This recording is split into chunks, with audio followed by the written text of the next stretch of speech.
ফুলবাড়িয়ার সন্তোষপুর সংরক্ষিত বনাঞ্চল ও আশপাশের গ্রামে মুরগির বিষ্ঠা ফেলার কারণে পরিবেশ ভয়াবহ দূষণের কবলে পড়েছে।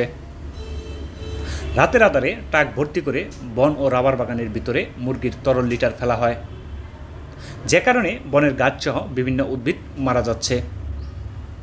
মশামাছির উপদ্রব সহ আশপাশের গ্রামের মানুষের চর্মসহ নানা রোগবালাই দেখা দিয়েছে।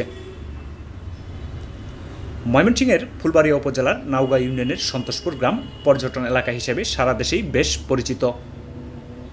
গ্রামটিতে রয়েছে নিপুণ শিল্পীর হাতে তৈরি বসিউকের রাবার বাগান ও সংরক্ষিত বনাঞ্চল।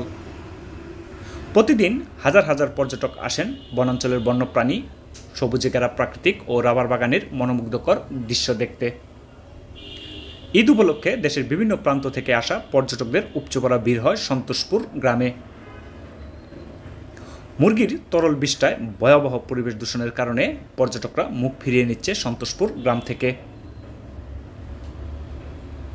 ফুলবাড়িয়া উপজেলা নির্বাহী কর্মকর্তা কাবেরী জালাল জানিয়েছেন, বন বিভাগ ও পরিবেশ অধিদপ্তরের সাথে কথা বলে প্রয়োজনীয় ব্যবস্থা নেওয়া হবে। ময়মনসিংহ পরিবেশ অধিদপ্তরের উপপরিচালক মোহাম্মদ মেজবাবুল আলম জানিয়েছেন, বনের ভিতরে মুরগির বিষ্ঠা ফেলে পরিবেশ দূষণের বিষয়টি খোঁজ নিয়ে আইনগত ব্যবস্থা নেওয়া হবে।